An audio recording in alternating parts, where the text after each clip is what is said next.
Welcome to First and Future Live. This is a program that the Institute for Emerging Issues at NC State does every other week, where we talk to people who have ideas about programs and policies that are going to make a difference in North Carolina. We bring them in, we give them a chance to talk about what they're working on, and we give you a chance to ask them questions. We appreciate your joining us, whether you're on LinkedIn Live or Facebook Live or YouTube, or whether you're listening to or watching a recording on IEI's media channel, emergingissues.org, or our YouTube channel.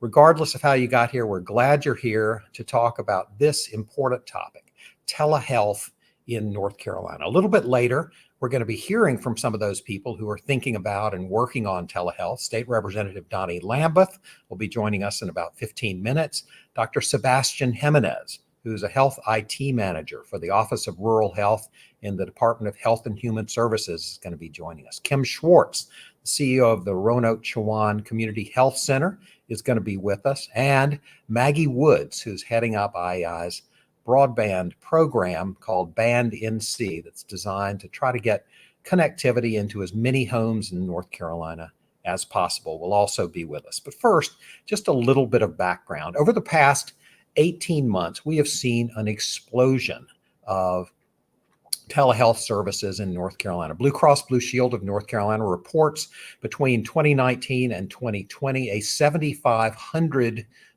increase in the number of telehealth visits in the state of North Carolina. The question is, as we begin to emerge from the pandemic, will it continue? Is this something that people saw as a convenience only during the pandemic, and now they're going to return to their normal behavior, or will people continue to take advantage of it? Will insurance companies continue to cover telehealth services at the same rate? Or will this just be a blip, an anomaly that goes off and goes away post-pandemic? Let's start with just a quick overview of what telehealth covers. And there are a bunch of different ways that you can access telehealth. One is you can wear a device that transmits information about yourself to someone else who monitors it and keep up with your heart rate or your blood pressure or other things like that. So you can be monitored remotely through a device.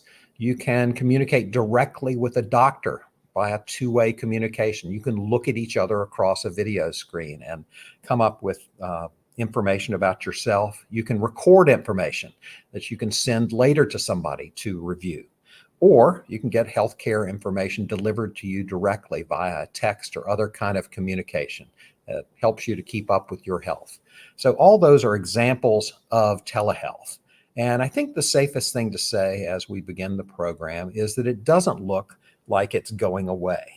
It's more and more likely that next year, when you're choosing your healthcare plan from an employer, that employer will be offering you a telehealth first option.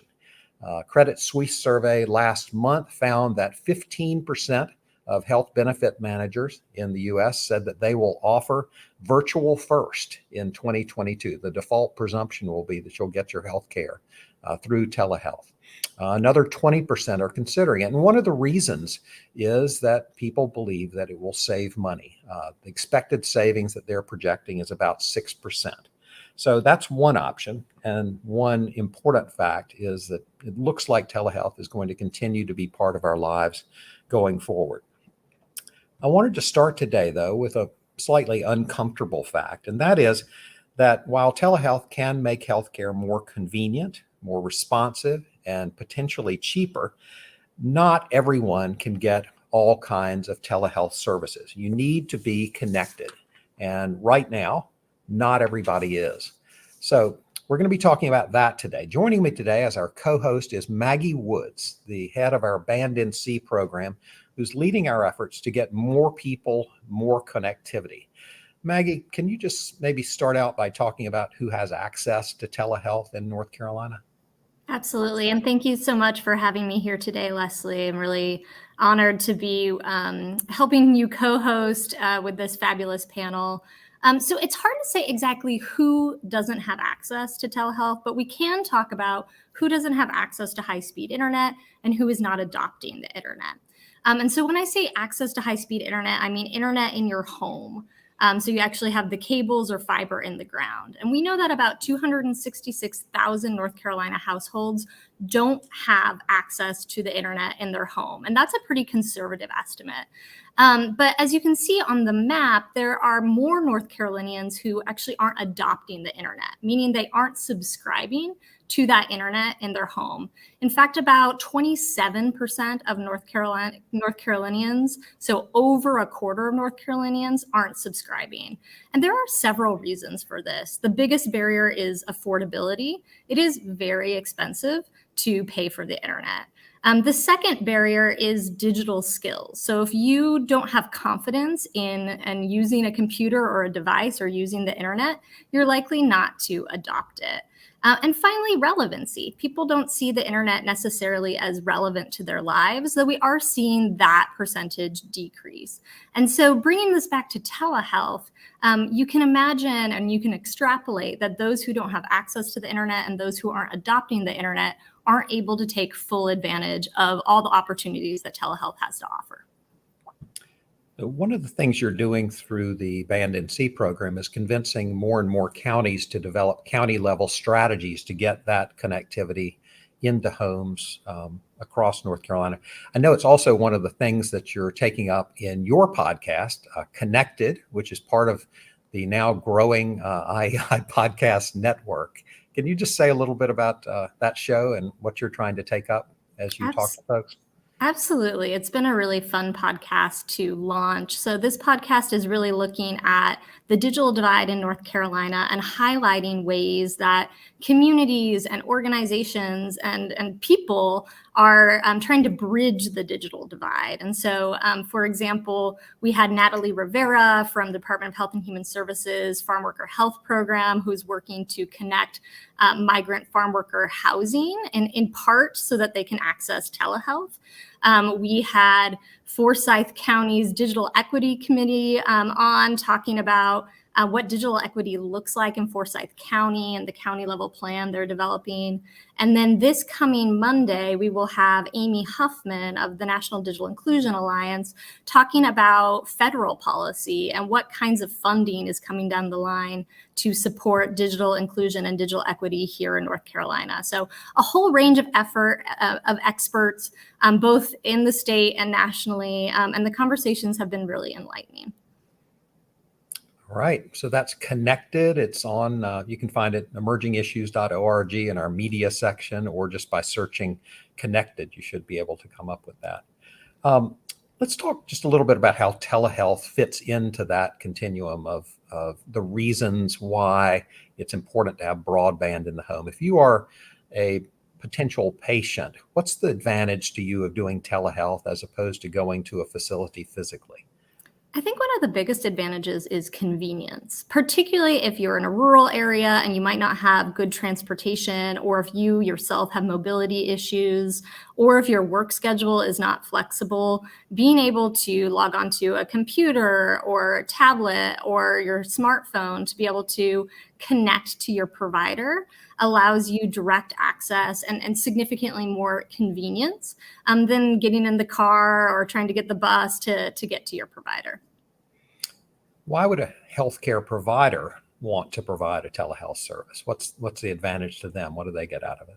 I think part of it is convenience as well. You are able to connect with patients that you might not be able to connect with before, or make sure you're connecting with them more reliably, more often. But I think there's also other advantages. So what we're seeing during the pandemic is an increase in rural hospitals using telehealth to connect with specialists who are outside the region so that they can connect their patients directly to other healthcare providers that aren't available in their hospitals. So I think that there are a range of possibilities for why telehealth is helpful both to patients and to providers. Well, I want to bring on two of our guests who have some direct experience with that notion of the importance of connecting rural healthcare institutions and patients to each other and getting healthcare going via telehealth. Starting with Kim Schwartz, who's the CEO of the Roanoke Chowan Community Health Center. Kim, thank you for being here with us. Absolutely, Leslie. It's good to see you and Maggie. Dr. Sebastian Gimenez is a health information technology expert in the Office of Rural Health in the Department of Health and Human Services. Dr. Gimenez, thank you for being with us. Absolutely. Thank you. Such an honor to be with this wonderful panel. New friends and old friends. Thank you.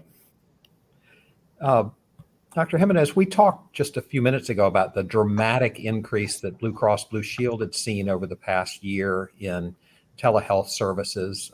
Just between 2019 and 2020, a 7,500% increase. As a health information technology specialist in the Office of Rural Health, I'm guessing this has been a busy year for you. What have you seen? Absolutely. I would say pretty much follow the numbers of the national numbers. There is like an increase between like a 50 and 175 times that we were doing for example, in 2019. And definitely, I mean, I'm sure at this point everybody knows that one of the big accelerators with this was the pandemic of COVID-19. Absolutely. Dr. Gimenez, I wonder if you could talk about some of the challenges that you're seeing to telehealth across North Carolina. Well, I mean, just to in general, we have like challenges for the providers and also for the patients or the clients. So as you can imagine, for the providers is also technology too. Of course, digital disadvantage, especially for the rural North Carolina, and one of the big ones that our office was working from the beginning of when we started with the project of telehealth. It was around like 4 years ago. It was change or help in the legislation. So basically, we were working with many different entities to help to get like a better reimbursement. That was a challenge, you know. So as you can imagine, Medicare, Medicaid, the private insurance, they have like totally different rules. So we were working with many different agencies for that. And for the patients or clients, is absolutely one of the most important is digital education, broadband access. I think with what we know, like broadband access is one of the social determinants of health. So those are pretty much the challenges. Thank you. And I know you mentioning the social determinants of health. Last year, you helped author a feasibility study with the Broadband Infrastructure Office and the Appalachian Regional Commission about telehealth in North Carolina's Appalachian coal-impacted communities. And that study really talked about that intersection between telehealth, broadband access, and broadband adoption. And I'm wondering if you could tell us a little bit more about the findings of that and where you're seeing those that relationship between telehealth and broadband access and adoption. Well, I mean, the benefits, I think you mentioned those before. I mean, they're like a extremely convenient, especially for rural populations. I think it's going to be one of the big game changers in this new era of like healthcare. And the patients, they don't have to travel, they don't have to spend the day, so there's many benefits that you mentioned before. So what we call the ARC grant or the grant that you mentioned before, that started around 4 years ago with a feasibility study we did with the Broadnook Center of Ms. Kim Schwartz. And last year, our team, in collaborations with the Department of Information Technology of the state, DIT, and the Office of Rural Health, we were granted with the grant from the Appalachian Regional Commission and the Dogwood Health Trust. So what we're trying to do with that grant is the best as I can. But one of the I think that I think one of your podcasts, it was the manager of Digital Charlotte. So we're working with them in many different aspects of the digital education. So part of the grant is pretty much for West North Carolina. So for we have like a pretty much 3 counties, that is Macon, Madison, and Mitchell, and we have different part of that we're going to try to cover. That is create like one of the most important was create a playbook for rural providers. So absolutely a 101 with all the things that they have to follow for that. We have our team, that is the Office of Rural Health Information Technology team. We have one specialist in telehealth that is pretty much covering all these areas. And I just want to mention like a little more of our team. The Office of Rural Health was the first Office of Rural Health in the nation around 1973, and we were the first in the nation. And our team is one of the new teams that was created 4 years ago, pretty much to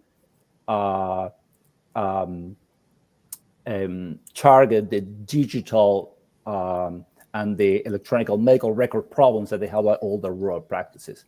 So part of our team is cover absolutely all of those areas. And telehealth was from the beginning one of the challenges and the goals for our team. So with the grant that of ARC is like one, the pandemic is pretty much I hope controlled soon. It will be like we're going to put like pretty much 80% of our time. So we have a community paramedicine technical assistant. We have like as I mentioned before, telehealth technical assistant, and we also have like an updated database of vendors that we meet constantly to looking for deals or the best option for rural providers.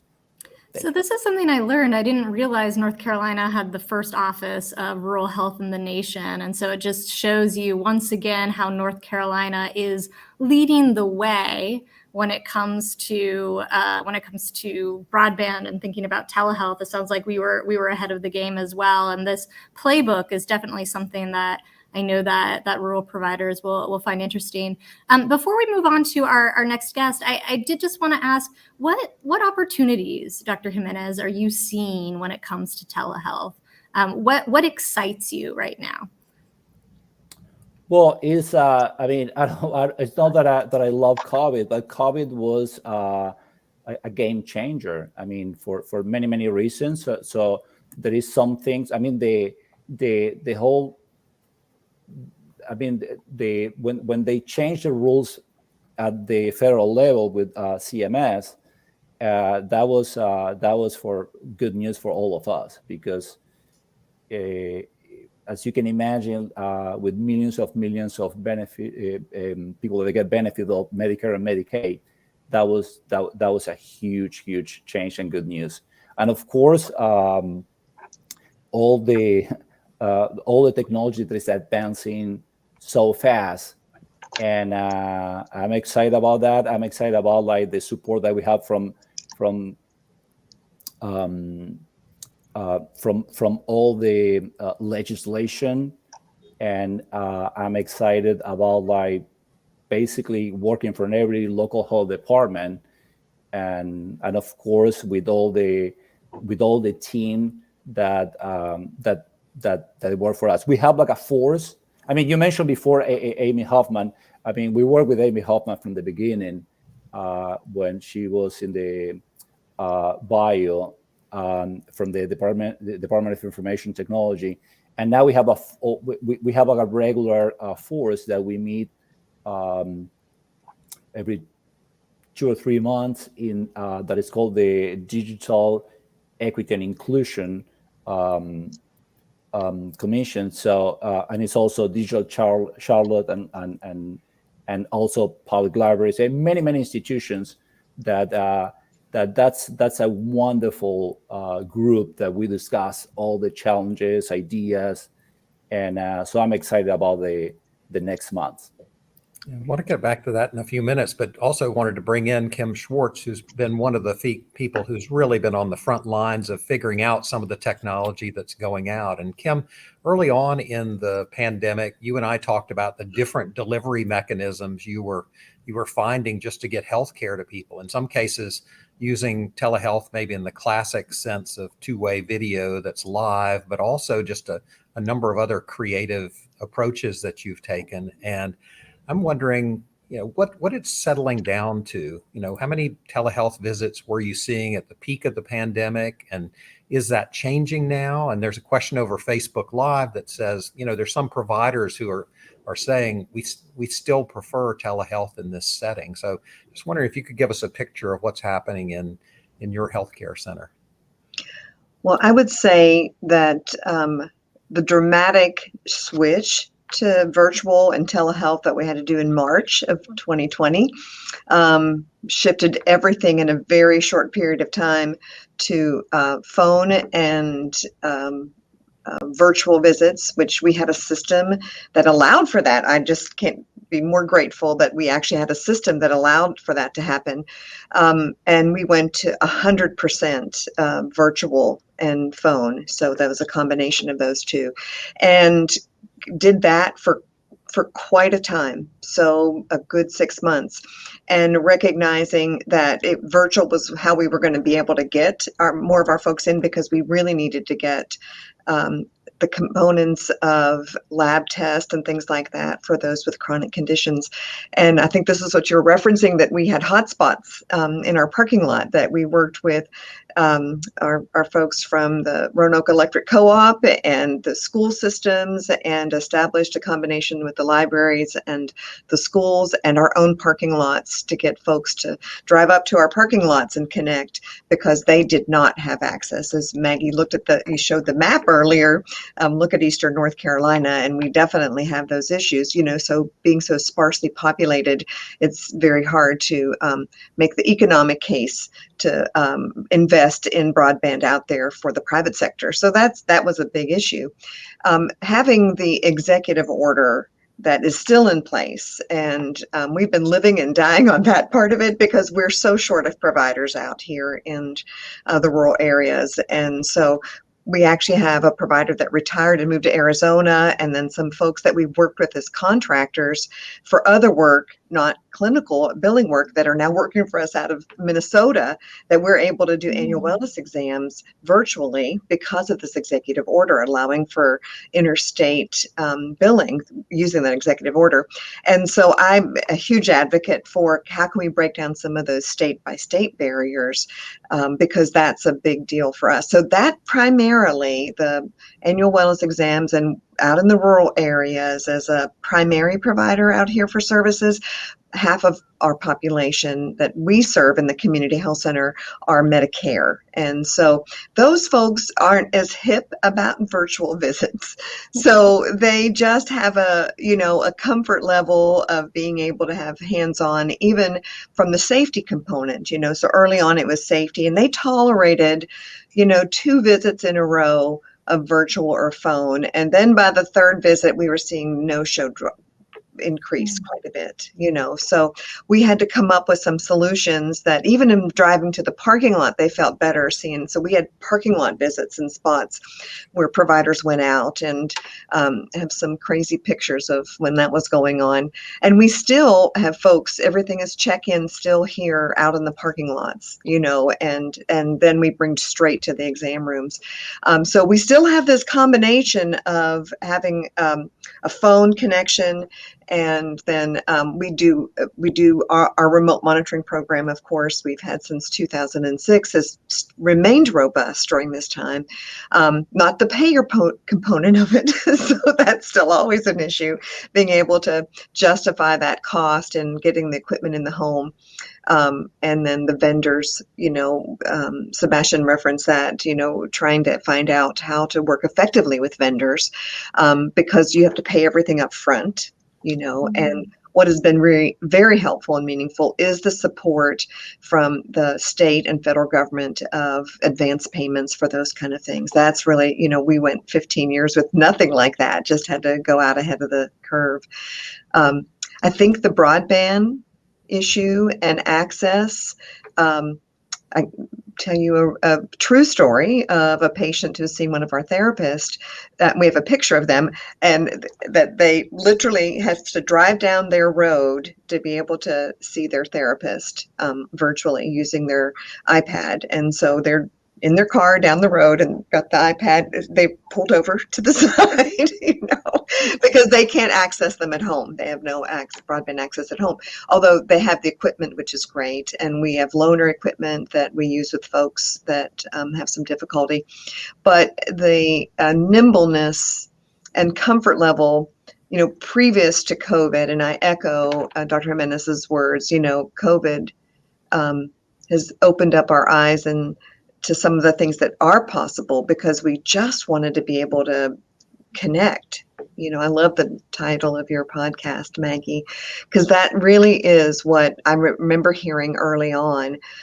Patients had deep fears about not having access to medications, to their provider.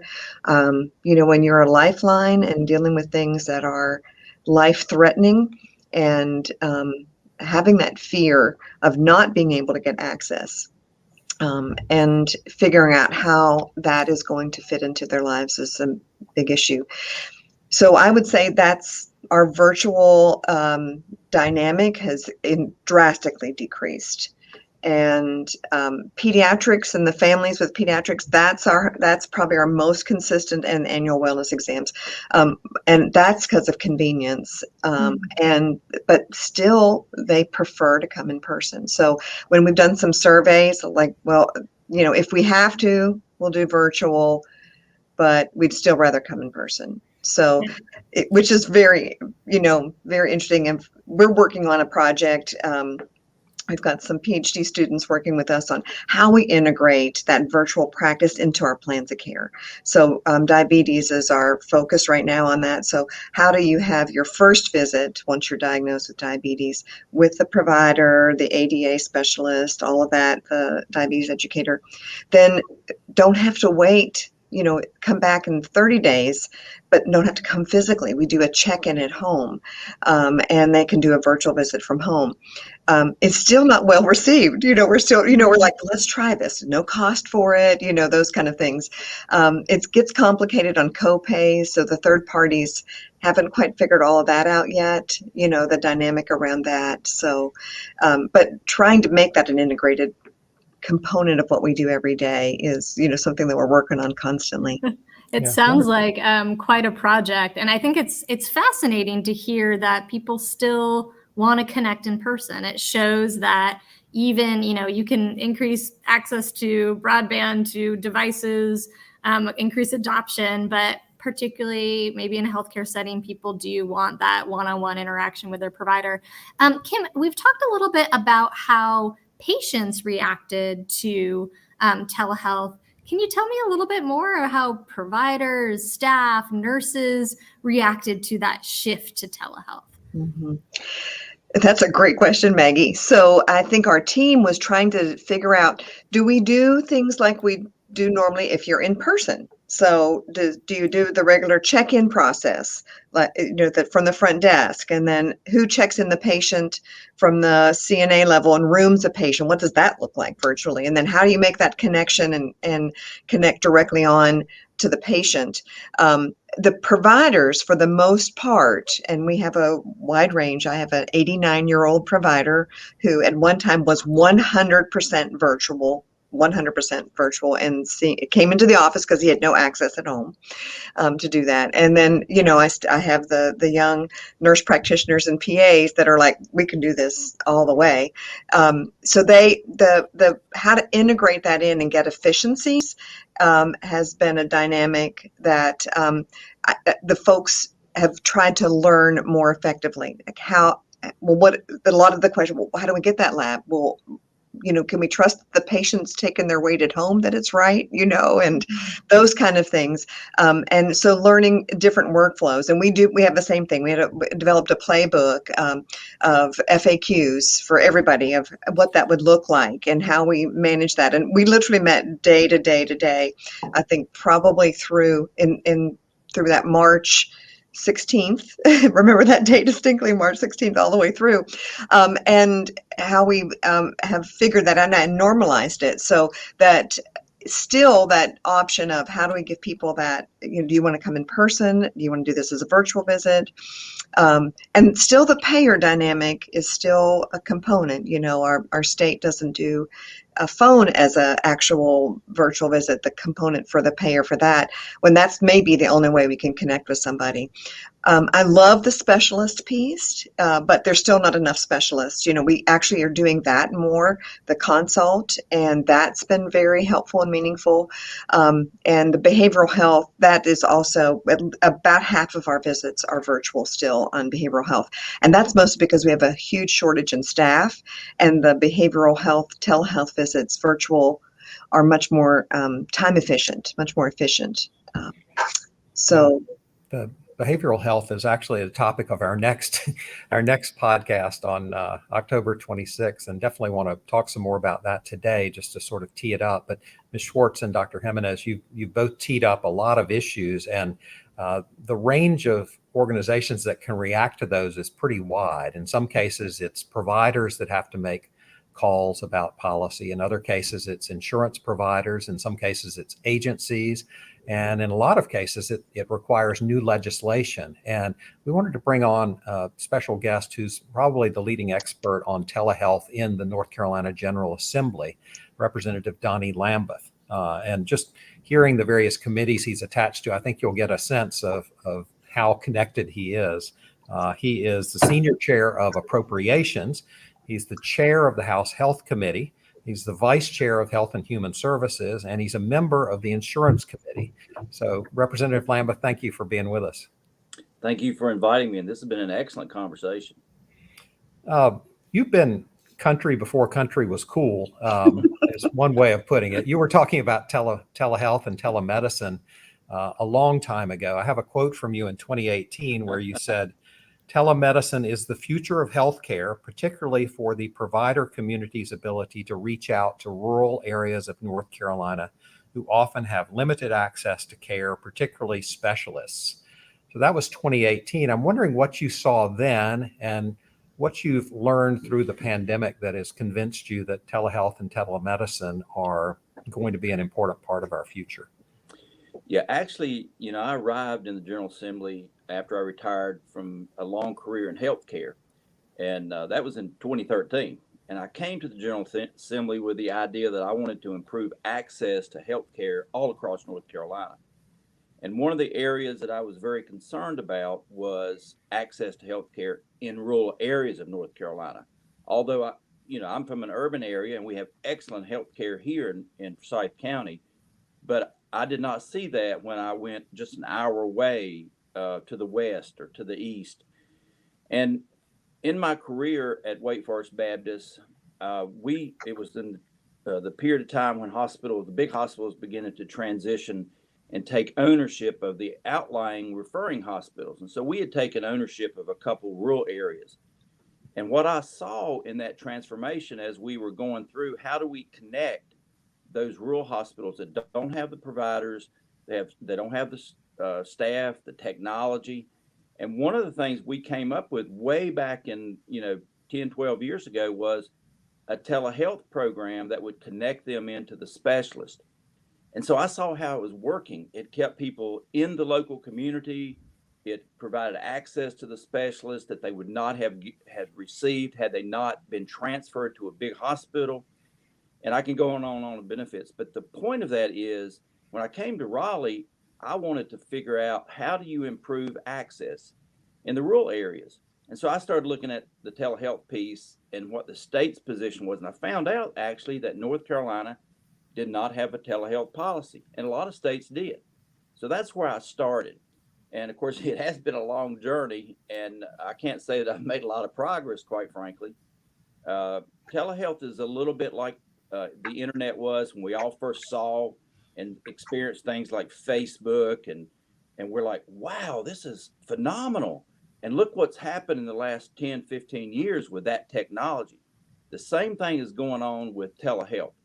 Go back 10 years ago, it was very limited. Behavioral health was an aspect that was used because of the difficulty in getting a psychiatrist in a community. It was used for some high level specialists, but it wasn't really used a lot. Well, you roll the clock forward and the pandemic hits, it has been used in a variety of ways that really has emphasized, I think, the point I was trying to make a few years back, which is telehealth is actually here. It's here to stay. And it is the future of healthcare because, as some of the panelists have said, we do not have enough specialists. The rural areas cannot attract. They don't have the resources. The way the reimbursement system's changed, they just can't compete with the big urban areas. And there has to be some way to connect those communities in to the high-level specialists. And telehealth is one way to do that, whether it's mental health, because there's a piece of this that does fit into the mental health evaluations, whether it's consults in the emergency room to try to keep them in the local hospital and not transfer them to a big hospital where it's much more expensive. And it's been a slow transition. I continue to file bills on telehealth. I think the two things that have happened in the last couple of years, the state is investing a significant amount of money in broadband expansion. And you'll see in this budget when we release it, significant new money in continuing to expand broadband into rural areas in North Carolina. And that is a piece that has to be in place.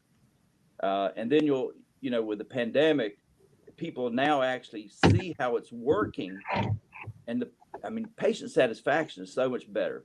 You think about a person that's difficult to get out of their house, in a car, go to see the doctor, that now can do that with a telehealth consult. The challenge I've had, quite frankly, is, and it was mentioned here, is reimbursement's a problem. Providers need to be paid for their time and the care, as well as the investment they're making in the technology. And that's been, I think, the biggest stumbling block in Raleigh is mandates that a lot of people don't like. Legislators don't like mandates. Insurance companies don't like mandates. And that's an aspect that I continue to work on. And Representative Lambeth, you are the sponsor this session of HB 149, Improving Access to Care Through Telehealth. And this bill is doing exactly what you're talking about. It would require health benefit plan coverage for the delivery of healthcare services through telehealth. And I'm wondering if you could talk about the most important things to get right as we move forward into a world where telehealth care is more ubiquitous. I think the challenge, and I've learned a little bit each year I've been in the General Assembly about the dynamics of how things work and how to get bills passed. I think the challenge there is, because I'm one of the very few individuals that's actually worked in healthcare that's in the General Assembly. And I've seen how telehealth works in a rural hospital where a patient comes in for chest pain, and what has happened traditionally is they would immediately refer them to a big hospital. And I've seen telehealth actually connect to a specialist and rule out heart attack, keep them in the local hospital for an overnight observation, and then discharge them. And you think about how much money that saves the system. So my challenge has been articulating and demonstrating how telehealth can actually benefit the patient from a monetary standpoint, can benefit insurance companies, to show the savings rather than, I think there's a perception of overutilization. If you open up the floodgates to telehealth, that you'll have all these consults and then you'll have all these fees coming in. And that's not at all what I am trying to do and articulate. I'm trying to say, if you can do it the right and correct way, you can improve access, you can improve patient satisfaction, and you can reduce cost. Where can you say that? How many things can you say that for? Not many. Representative Lambeth, thank you for that. And I think we have probably not all the issues on the table. We certainly heard a lot of them. I just wanted to encourage folks to add their questions in by Facebook Live or LinkedIn Live, or if you're listening over YouTube, please share your comments or questions, and we'll try to get to as many of them as possible. As you've noticed so far, chances are if you have a question, the group that we have with us will be able to answer them. One that's come in so far over Facebook Live is asking about no-show rates. And Kim, that might be something we start with you about. Do you see greater no-show rates for virtual visits versus in-person visits? And what are you doing to combat that? So initially, that was a main issue around no-show rates because we had to get confirmation, which was really tricky on the front end of being sure folks had connectivity. We had this whole elaborate system where we connected the day before, did a run through with the patient, with someone, for a CNA. So early on, making sure that an individual could connect. What I'm hearing nationally as part of the Mid-Atlantic Telehealth Resource Center, that no-show rates have significantly decreased with the utilization of telehealth. Those barriers that Dr. Gimenez mentioned earlier about transportation, scheduling, mobility, access are reduced because you have access to telehealth. So if you have connectivity, then your opportunity for the no-show was significantly reduced, because all those barriers, transportation, and all those things that normally get in the way of an in-person visit, that takes some of those barriers down. So in general, I think the no-show rate is significantly better. And the other thing is you can have quicker backup. So, when you can have double book and triple book on a virtual visit, because you can do that much quicker, and you can access that patient much quicker. In the in-person visits, who can I call in? But they have to physically get here. So having that as an option, we're actually working on a pilot right now so that we can have that second and third backup visit,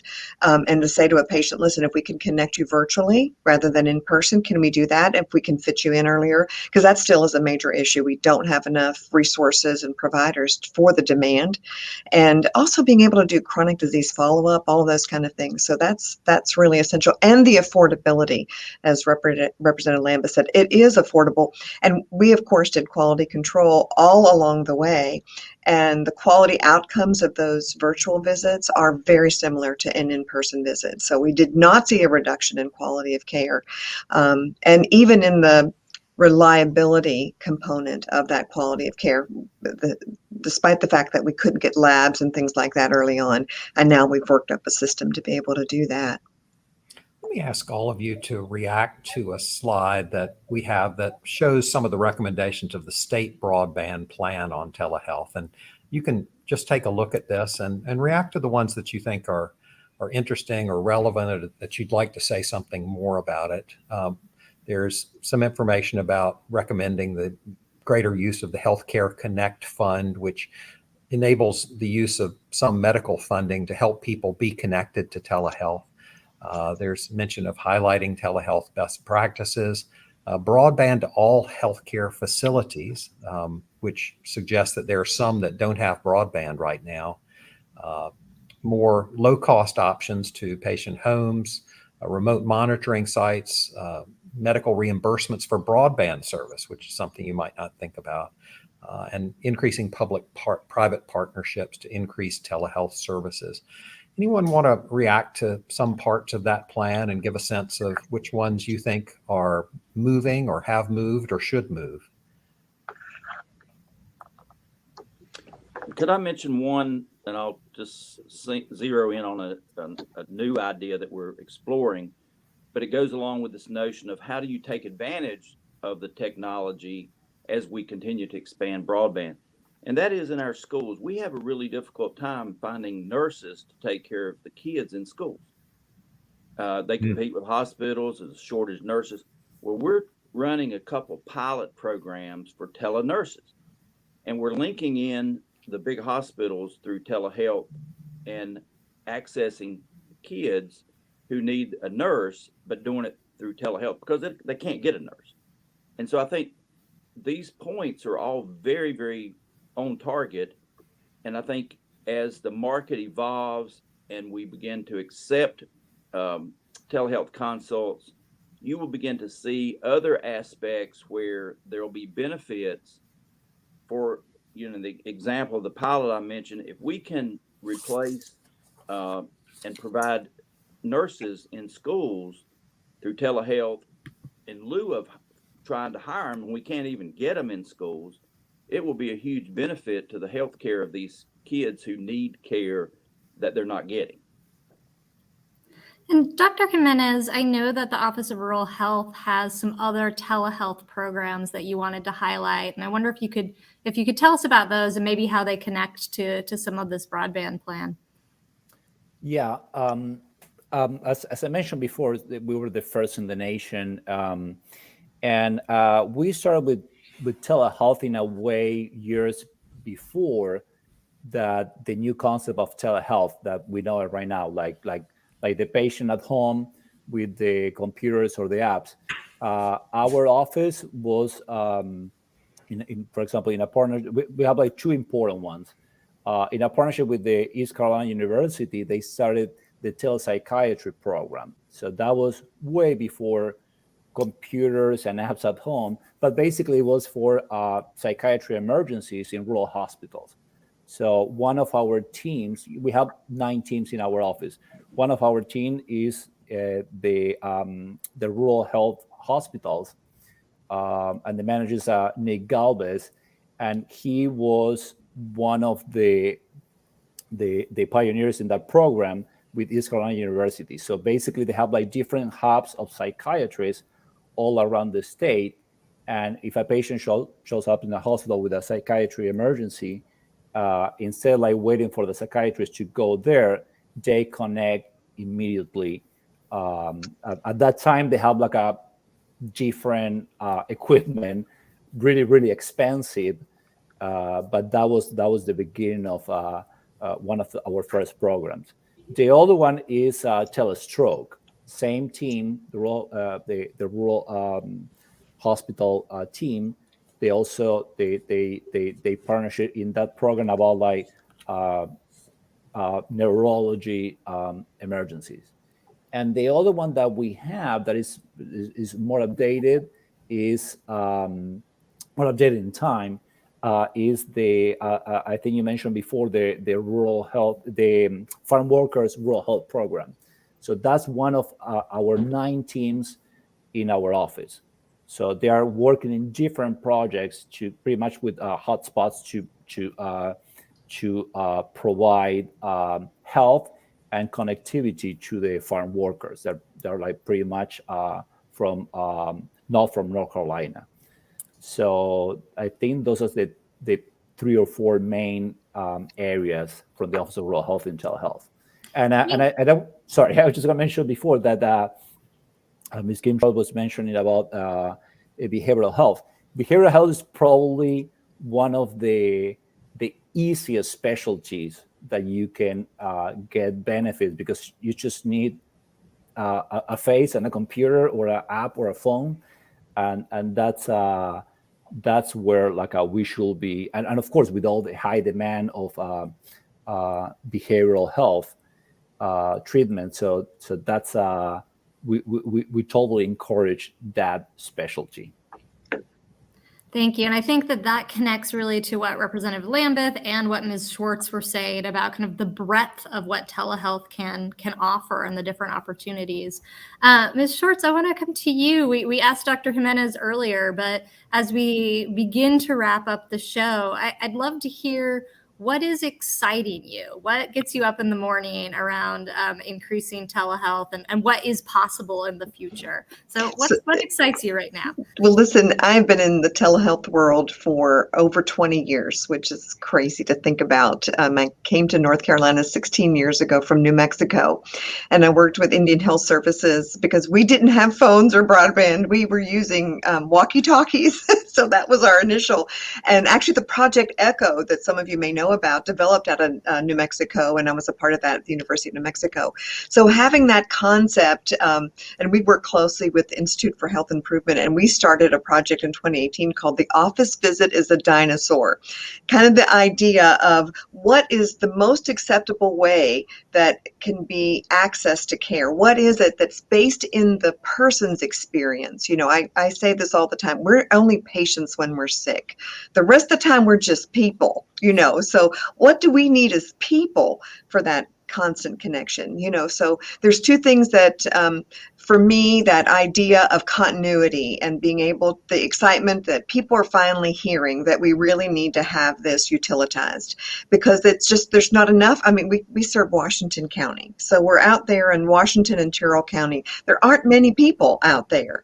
And so, but they really need that access to care. And it's a challenge to get physically there. So how can we be able to normalize that as much as possible from the payer sources, from the reimbursement sources, from the people perspective, like, oh yeah, we get to see them, we can pull them up on the screen, and how do we normalize that? And addressing the two things, I think there's some threats around scope of practice. This has always been in telehealth that folks are anxious about that, and how do we normalize that as much as possible? In New Mexico, we started in behavioral health. I'm an LPC by trade, and so we had the psychiatrist from New York City. We used the VA's portal because we couldn't afford the lines at the time, and then there was a case manager sitting there doing telehealth. And this is when the lines were a little bit delayed, so everything was a little delayed and spotty. But now the connections are generally good and consistent.